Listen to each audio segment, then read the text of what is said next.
Hello everyone, welcome to the commerce achiever platform. इस video के through हम continue कर रहे हैं कॉस्ट अकाउंटिंग, ठीक है। And we are in the process of process costing, ठीक है। प्रोसेस कॉस्टिंग के न्यूमेरिकल कर रहे हैं हम, और आज हम new concept of the numerical start करेंगे इक्विवेलेंट प्रोडक्शन पे, ठीक है। तो इस वीडियो के थ्रू हम स्टार्ट करें बेसिक कॉन्सेप्ट। तो आपके सामने स्क्रीन पे जो न्यूमेरिकल है, चलिए उसको अंडरस्टैंड करते हैं and then we go to the solution, ठीक है। बुक में ये क्वेश्चंस दिए हुए हैं और जो क्वेश्चंस बुक पे नहीं होंगे वो आपको ब्लॉक में मिल जाएंगे, ठीक है।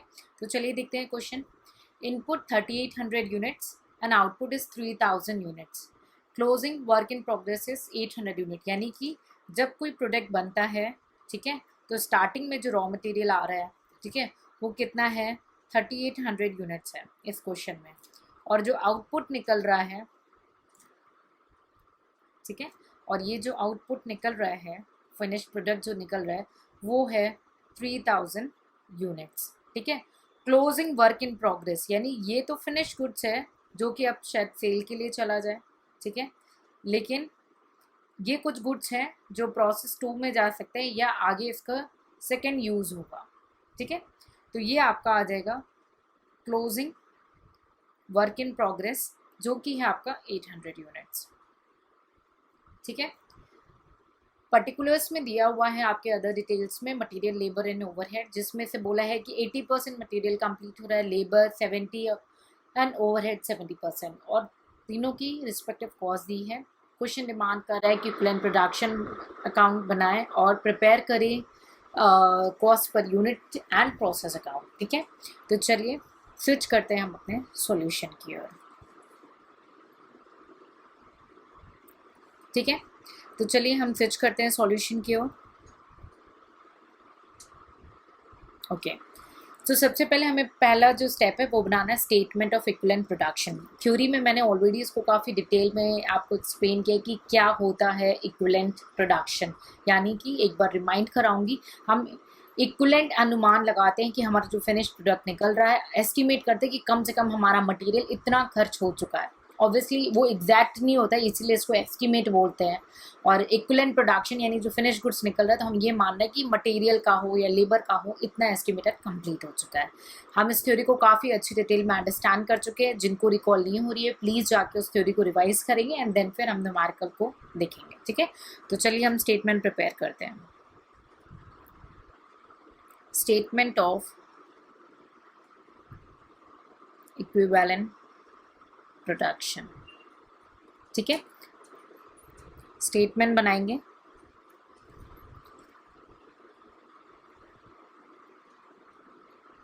सबसे पहला जो कॉलम है वो होगा आपका इनपुट का।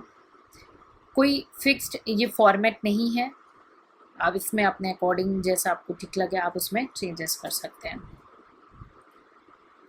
नेक्स्ट होगा आपका आउटपुट के आइटम्स जो आपका निकल रहा है, फुल टर्म्स लिखेंगे आइटम का, एंड देन आपका होगा आउटपुट का यूनिट, कितना आउटपुट आपका यूनिट निकल रहा है,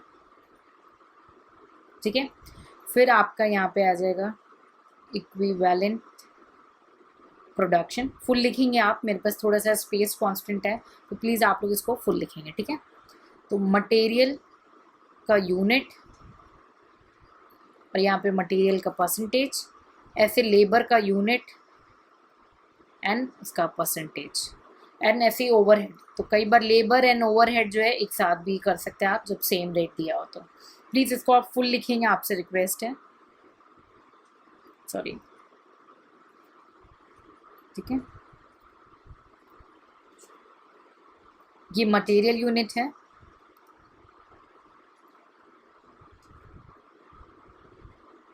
ठीक है, ये मटेरियल है आपका, इसको ऐसे भी लिख सकते हो,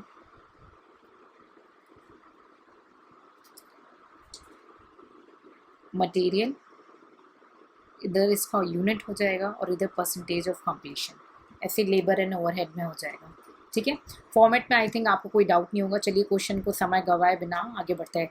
इसमें क्वेश्चन ने क्या बोला कि जो इनपुट आ रहा है, ठीक है, जो मटेरियल आ रहा है वो कितना आ रहा है, इनपुट 3800 यूनिट इंट्रोड्यूस्ड हुआ है। तो यूनिट इंट्रोड्यूस 3000 800 होगा।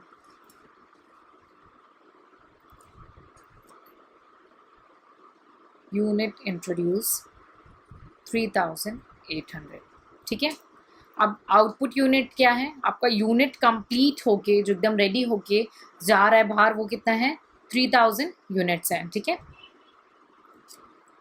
तो आपका यूनिट जो कंप्लीट एंड ट्रांसफर 3000 यूनिट्स है, ठीक। और वर्क इन प्रोग्रेस में आपका 800 यूनिट्स है। अगर आप इनपुट एंड आउटपुट को टोटल करेंगे तो आपका सेम आ जाएगा 3800, इधर आ जाएगा 3800, ठीक है। अब मटेरियल में मैं एक बार फिर से आपको रिकॉल करा रही हूँ, आपके सामने क्वेश्चन नहीं है। मटेरियल जो था, ठीक है, आपका जो मटेरियल गिवन था वो 80% कंप्लीट है और लेबर जो 70% कंप्लीट था। ओवरहेड भी आपका यहाँ पे 70% कंप्लीट है, ठीक है। और तीनों की वैल्यू दी है वो भी मैं मेंशन कर दे रही हूँ। 7280 था यहाँ पे, और ये आपका हो गया 10680, एंड लास्ट में 7120 ओवरहेड का था, ठीक है। तो चलिए इसको यूज़ करते हैं। मटेरियल कितना मैंने बताया था आपका 80% कंप्लीट है, मटेरियल 80% है, ठीक है। लेकिन जब आप ये बताइए, जब गुड्स पूरे बन चुके हैं और मार्केट में अब सोल हो रहा है, तो उसमें तो जितने इनपुट यूज़ हुए, ठीक है। आप एग्जाम्पल रिकॉल करो, मैंने क्या आपको एग्जाम्पल शुगर केन का बताया था कि आप कितने गन्ने डाल रहे हैं, कितने शुगर केन डाल रहे हैं, उसमें से जो जूस आ रहा है फिर उससे शुगर बन रहा है, शुगर क्यूब्स बन रही हैं, है ना, और भी मटेरियल जो स्वीट्स के बन जाते हैं। तो जो फिनिश रेडी टू सेल होता है उसमें तो जितना इनपुट हुआ वो पूरा यूज़ हो गया ना। तो इसीलिए जब फिनिश गुड्स निकल रहा है वो कितना यूज्ड है 100% हमेशा, क्योंकि कॉन्सेप्ट इसको रटना नहीं है भाई। आपको वो फिनिश गुड्स बनाने के लिए जितने भी, मैं आपको एक एग्जांपल देती हूँ। सपोज ये कैलकुलेटर है, ठीक है, ये फिनिश गुड्स है, लेकिन इस गुड्स को सेल करने के लिए ये जितने भी कीज़ हैं, ये जितने भी कीज़ यूज़ हुए हैं इसमें, जो प्लास्टिक यूज़ हुई है और ये जो स्क्रीन यूज़ हुई है, ये मटेरियल पूरी तरीके से यूज़ हो चुके हैं। क्या इनका फिर से यूज़ बचेगा क्या? नहीं, क्योंकि ये अब इसमें इंस्टॉल हो चुके हैं और ये रेडी टू सेल है। तो इसीलिए फिनिश गुड्स में 100% होगा। रटना नहीं है, अंडरस्टैंड करना है। अगर जिसको भी समझ में नहीं आया कि फिनिश गुड्स में 100% क्यों है, आप पूछेंगे, ठीक है। तो ये हो गया आपका 100%, ठीक है। परसेंट यहाँ पे लिखने की ज़रूरत नहीं क्योंकि आपने मेन हेडिंग ही दे दिया, और लेबर एंड ओवरहेड भी आपका हो गया 100, ठीक है। मेरे साथ थोड़ा स्पेस इश्यूज़ है, आप प्लीज़ मैनेज करेंगे, ठीक है। 1 सेकेंड।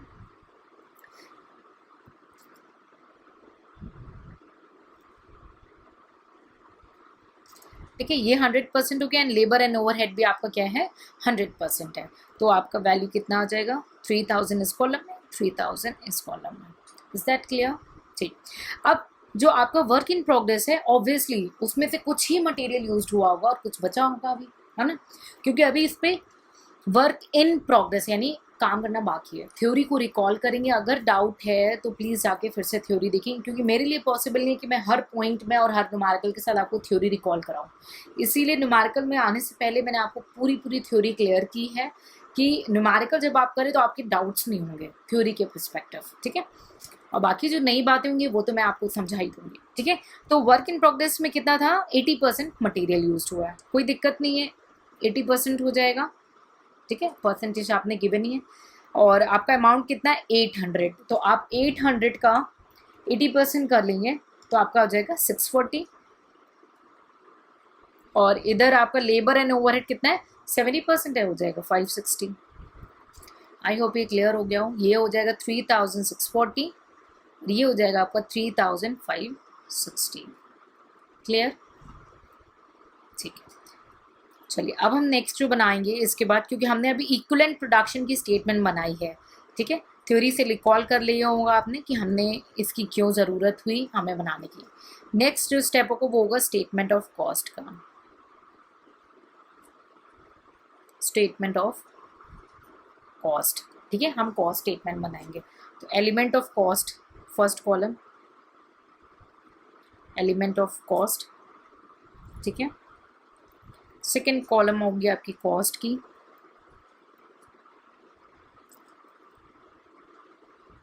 ठीक है।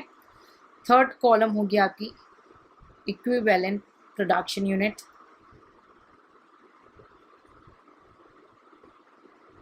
ठीक है, and the last column with the cost per unit, ठीक है।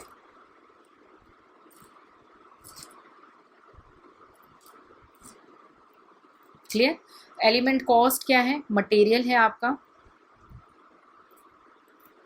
लेबर है एंड ओवरहेड है, तीनों है, ठीक है। तो चलिए कॉस्ट देख लेते हैं क्या क्या थी। 7,280, 10,660 एंड 7,120। 7,280, 10,680 एंड 7,120, ठीक है। अब आपने इक्विवेलेंट यूनिट कितने निकाले? इधर निकाले आपने 3,640, है ना, और 3,560 लेबर एंड ओवरहेड में। इस क्वेश्चन में सेम है, बट हमेशा ज़रूरी नहीं कि सेम हो, कई बार चेंज भी हो जाता है, ठीक है। तो ये हो गया आपका 3,640 यूनिट्स, ये हो गया 3,560 और ये भी हो गया 3,560। कॉस्ट पर यूनिट क्या होता है? कॉस्ट पर यूनिट कैसे निकालते हैं? आपकी total cost divided by unit, equivalent production unit. यानी अगर हम मटेरियल का कैलकुलेट करेंगे तो कैसे होगा? 7,280 डिवाइडेड बाई कितनी यूनिट थी? 3,640, 2 रुपीज़ 2 पर यूनिट आ जाएगा। ऐसे लेबर एंड ओवरहेड का हो जाएगा। तो टोटल आपकी कॉस्ट पर यूनिट कितनी हुई? 7, और टोटल आपकी इधर वैल्यू कितनी हो जा रही है? 25,080 रुपीज़। कोई डाउट होगा तो प्लीज़ तुरंत पूछेंगे। अब हमने सबसे पहले इक्विवेलेंट प्रोडक्शन यूनिट्स निकाला, यूनिट, फिर सेकेंड हमने निकाल दिया कॉस्ट पर यूनिट। अब हम टोटल कॉस्ट निकालेंगे, उसको बोलते हैं स्टेटमेंट ऑफ इवैल्यूएशन। देखिए ऊपर कुछ और एक्सप्लेन करने का नहीं था। जिस भी स्टूडेंट को कहीं पे कोई डाउट होता है प्लीज़ उसको मेमोराइज नहीं करेंगे, प्लीज़ आप उसको अंडरस्टैंड करेंगे और पूछेंगे, ठीक है। पर्टिकुलर्स एंड रुपीज़, ठीक है। अब आप रिकॉल करिए, जब मैंने आपको बेसिक प्रोसेस अकाउंट्स बनवाए थे तो आप हम लोग सारी चीज़ें डालते हैं, लाइक अगर वर्क इन प्रोग्रेस है, ओपनिंग क्लोजिंग अगर गिवन है, क्वेश्चन में क्या गिवन है उस हिसाब से हमने सारी चीज़ें कैलकुलेट करी थी। बट यहाँ पे केवल 2 ही आइटम है, work in progress and finish goods, ठीक है। तो हम कंटिन्यू करते हैं। सबसे पहले फिनिश गुड्स कर लेते हैं, ठीक है, क्योंकि फिनिश गुड्स क्या पूरा 100% है। कितना यूनिट था? 3,000 यूनिट्स। फिनिश गुड्स आपका कितना है? 3,000 यूनिट्स गिवन है ना, ठीक है, 3,000 यूनिट्स। ये पूरा 100% था। और कॉस्ट पर यूनिट कितनी है? 7 रुपये। कैसे? ये 7 रुपये आई आपकी टोटल कॉस्ट पर यूनिट, ठीक है। 3,000 units into ₹7 per unit, 21,000 straight away हो जाएगा, ठीक। अब वर्क इन प्रोग्रेस में आपका डिवाइड है मटेरियल, लेबर एंड ओवरहेड में। मटेरियल, लेबर एंड ओवरहेड, ठीक है। मटेरियल आपका था कितना? 640 यूनिट, और ये थे 560 याद होगा। और इसकी कॉस्ट कितनी थी? 2 रुपये, इसकी 3, इसकी 2। अब इसमें कोई डाउट नहीं होना चाहिए, ऊपर से स्टेटमेंट से देख लो,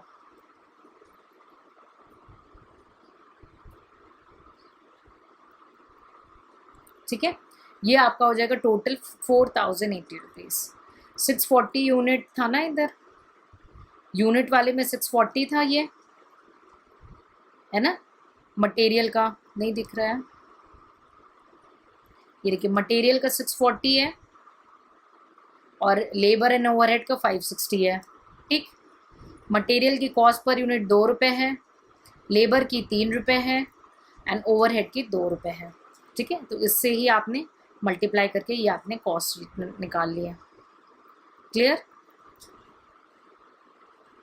क्लियर हो गया? तो ये हो गया आपका स्टेटमेंट ऑफ इवैल्यूएशन, यानी आप कॉस्ट स्टेटमेंट बना लिए। अब हम बनाएंगे फाइनल हमारा प्रोसेस अकाउंट।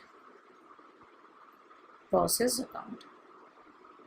इस क्वेश्चन में ए दिया था तो आप ए लिख लेंगे, ठीक है, प्रोसेस ए।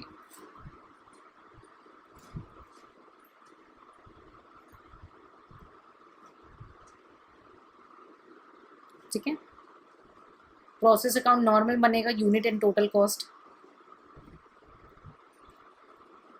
Particulars, unit, total cost. आप पूरा लिखेंगे प्लीज।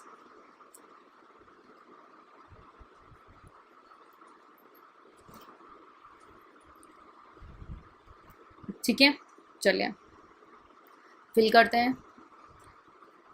टू मटेरियल पूरा लिखेंगे, ठीक है। मटेरियल कितना यूनिट था, 3800 यूनिट इंट्रोड्यूस हुआ था।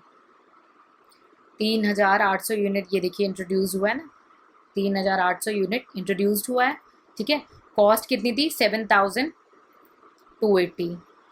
3800 यूनिट इंट्रोड्यूस्ड हुआ है और कॉस्ट कितनी है, 7280 गिवन थी ना। चलिए 3800 यूनिट एंड 7280 आपकी कॉस्ट थी मटेरियल की। फिर आपका टू लेबर आप फुल लिखेंगे 10,680 एंड टू ओवरहेड गिवन था आपका 7,120, ठीक। फिनिश गुड्स दिया था बाई 21,000 आपने कैलकुलेट किया था, याद है ना। 3000 यूनिट पे 21,000 आपने कैलकुलेट किया था स्टेटमेंट ऑफ इवैल्यूएशन में, ठीक। And by work in progress account आपने 800 यूनिट पे 4,080 रुपीज़ कैलकुलेट किया। टोटल कितना हो गया, 3,800 ये, 3,800 ये, ठीक है। अब अमाउंट को आप क्विक जो है कैलकुलेट कर लें।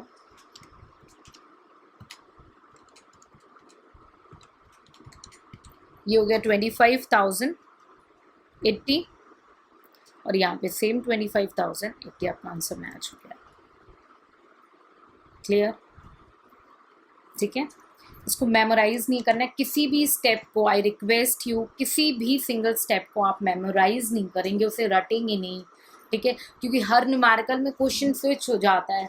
आप ये मत सोचिए कि यही आ जाएगा स्ट्रेट अवे, अंडरस्टैंड करना इम्पॉर्टेंट है। तो इसीलिए कहीं पे भी कोई अमाउंट क्यों दिखा रहे हैं, अगर नहीं समझ में आया है, कोई डाउट है, कोई क्वेरी है, तो आप इसको ज़रूर से ज़रूर क्लियर करेंगे। कॉन्सेप्ट क्लियर होना बहुत ज़्यादा ज़रूरी है, ठीक है।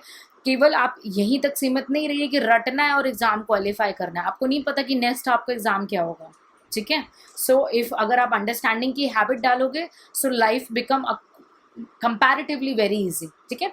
So in case of any doubt, feel free to ask in our comment section. Take care, see you in the next lecture with the next numerical.